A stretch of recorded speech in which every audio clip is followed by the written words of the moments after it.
Ike est un adolescent ordinaire qui a été recueilli par un dieu démon alors qu'il était un nourrisson. Il apprend la magie de niveau divin et l'histoire sombre de leur civilisation perdue pour s'élever au rang de commandant à l'adolescence.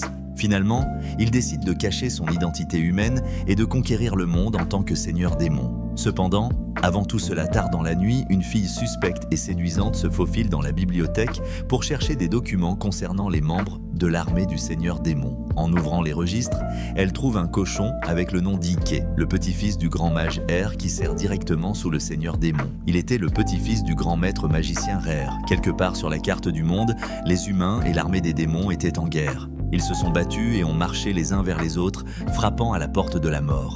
Ike est le chef de la brigade des morts-vivants dans l'armée du seigneur démon. Le chef des orques rapporte que la bataille se déroule bien. Il leur a donné un bélier de guerre pour briser la formation serrée des humains. En utilisant cette stratégie, ils peuvent percer les portes du château beaucoup plus rapidement que prévu. Les orques massacrent les humains sur le champ de bataille sans la moindre pitié. Heureusement, ils ne commencent pas à les cuisiner en pleine bataille. Le matin, Ike prouve qu'il est un Shad en entrant dans le château ennemi sans garde. Le seigneur du château n'a pas besoin de demander son nom. Il suppose qu'Ike est le commandant de l'armée du seigneur démon. Sans partager son pseudo Instagram, Ike se présente formellement comme le commandant du 7e corps, la brigade immortelle. Il l'informe que les États-Unis ne viendront pas à leur aide comme ils ne le font jamais. Maintenant, il a 3 options devant lui.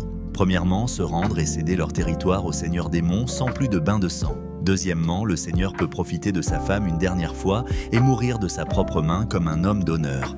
Enfin, il peut fuir pendant qu'Ike prend un moment pour admirer le paysage serein à l'extérieur de la fenêtre. Le seigneur est surpris de voir Ike lui montrer de la miséricorde. Il demande pourquoi un démon adopterait cette approche avec lui. Bien qu'étant un démon, c'est un malin qui aime la stratégie de l'océan bleu. Aucune des options ne lui convient. Alors, il se lance à l'attaque avec un cri dramatique qui n'augmente pas sa puissance comme un sage. Comme Ike l'avait prédit, le seigneur choisirait la 4e option, le faisant lever un doigt. Ike murmure rapidement un sort, détruisant le seigneur en un instant. En entendant le grand bruit, son assistant orc se précipite dans la pièce, demandant si Ike va bien. De façon inattendue, Ike lui dit de s'occuper de ses blessures et de ceux qui se sont rendus à l'extérieur, le laissant questionner la réalité. Saphiro regarde tout le film en qualité 4K à travers son cristal magique. La Belle en Noir est choquée de voir qu'une seule brigade suffisait pour conquérir Arsom, l'une des villes les plus fortes occupées par les humains, et tout cela a été accompli en une semaine. Le potentiel inégalé d'Ike la rend assoiffée de lui. De retour en mode plein écran, Ike active sa magie de type barrière pour sécuriser la forteresse contre une attaque surprise. La bataille pour prendre la ville est terminée, cependant Ike mentirait s'il disait ne pas se sentir coupable d'avoir blessé tant de personnes. À la fin, il ne peut jamais s'habituer au bain de sang et à la violence de la guerre, ou plutôt du dieu de la guerre. Ike enlève alors son masque, révélant qu'il est humain. C'est aussi pourquoi il a une petite tolérance pour la violence. Son professeur Romer, un grand mage avec une connaissance inégalée de la civilisation moderne, l'a trouvé dans une chaumière et l'a élevé sur un coup de tête, et c'est quelque chose dont je n'ai jamais entendu parler auparavant. Bien qu'il soit humain, Romer lui a transmis ses connaissances sur la politique mondiale et la magie, faisant de lui un MC opus. Cependant, son grand-père non officiel lui a dit d'éviter de révéler toute information sur la civilisation perdue. La fuite déclencherait des guerres qui seraient d'un autre niveau. Avant de partir et de mourir comme un PNJ, Romer voulait garder son visage secret. Sinon, le seigneur démon serait enragé. La barrière à 2 couches autour de la pièce assure que personne n'y en entrera sans permission. Cela gardera son identité secrète.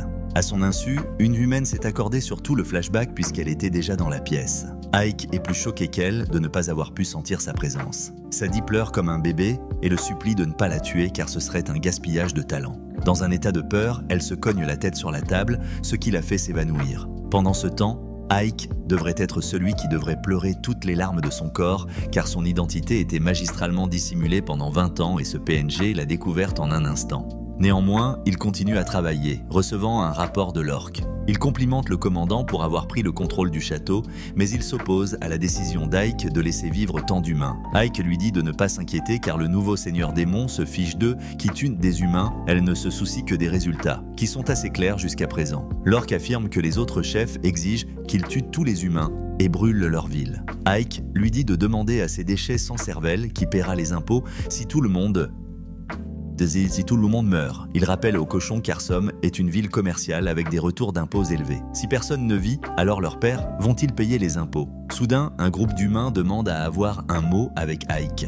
Lorque a l'intention de leur rappeler leur place, mais Ike laisse passer. Ils veulent savoir de combien leurs impôts augmenteront après la prise de contrôle de l'armée démoniaque. De façon inattendue, Ike dit que leur taux d'imposition restera le même, les laissant choqués. Cependant, ils doivent obéir au Seigneur Démon, sinon tout le monde sera puni. Soudainement, il est téléporté dans un endroit sombre où un golem géant commence à grogner contre lui. Alors que le géant attaque, Ike rappelle à Saphiro sa promesse de ne pas le convoquer comme une épave cérébrale aléatoire. Ike est forcé d'utiliser son sort flashy pour détruire le golem d'un seul coup. Elle est heureuse de voir que le jeune garçon qui se cachait derrière le grand maître magicien Romer est devenu un vrai homme. Elle était assez confiante dans le golem, mais ça a été détruit en un seul coup. Sur ce, il présente Saphiro, la 7e commandante de l'armée du Seigneur Démon et sa supérieure directe. Elle est aussi la seule à connaître son secret, ou sait ce qui devrait être le mot juste. Ike lui dit d'utiliser un pigeon voyageur ou de lui envoyer un WhatsApp avant de le convoquer. Cependant, Saphiro ne trouve pas ça amusant. Elle est tout de même heureuse de le rencontrer après si longtemps. Il suppose qu'elle veut un rapport sur la guerre à Arson. Étonnamment, elle a regardé toute la guerre en 16K Ultra HD en utilisant l'Elspar. Saphiro voit aussi les conséquences de la bataille et ne se soucie pas vraiment de ce qui arrive aux humains. La vraie raison pour laquelle elle l'a convoqué ici était que le seigneur démon d'Arok-Ketin voulait le voir personnellement. C'est un grand honneur pour un commandant de brigade de recevoir cet honneur. Ike est confus quant à la raison pour laquelle Sa Majesté voudrait rencontrer son pauvre lui. Elle suppose que sa réussite à prendre seule une ville en une semaine pourrait être la raison. Elle l'emmènera au château en utilisant un sort de téléportation.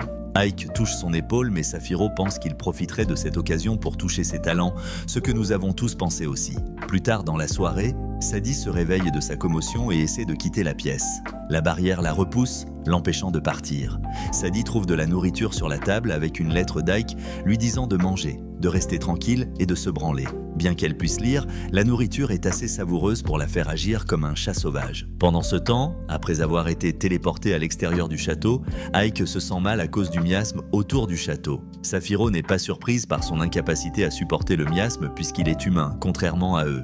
Après quelques pas, Ike demande à Saphiro si les magiciens vérifient tout le monde qui entre dans le château. Elle confirme son soupçon, lui rappelant qu'il va entrer dans le château du Seigneur Démon, pas dans les toilettes. Il craint qu'il lui enlève son masque et sa robe, mais Saphiro lui dit de se calmer. Avant d'atteindre la porte du château, Saphiro fait quelque chose avec sa bouche.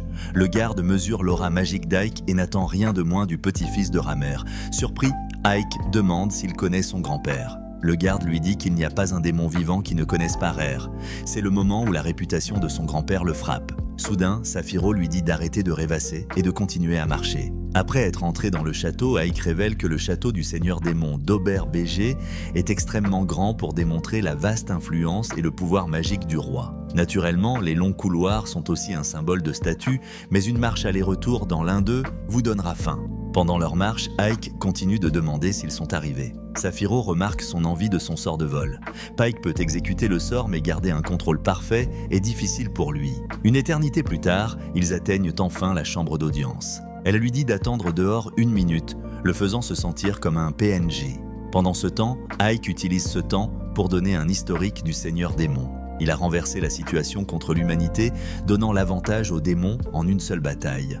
On dit que le démon le plus fort tue les incompétents, qu'ils soient amis ou ennemis. Cependant, il a le don de trouver la capacité cachée d'une personne et d'en faire un usage efficace. Il base uniquement son jugement sur la capacité de chacun, ce qui l'a conduit à changer l'armée démoniaque. Il a changé leur incapacité à travailler ensemble et créé un système hiérarchique dans l'armée. Finalement, Saphiro ouvre la porte pour qu'il rencontre le roi démon. De façon inattendue, le tout-puissant seigneur démon des ténèbres s'avère être une gamine mineure à poitrine plate. Bien que sa voix porte le pouvoir de faire se soumettre les gens, elle le complimente pour avoir pris la ville commerciale en 1 semaine. Cependant, Ike agit humblement, contrairement aux autres démons.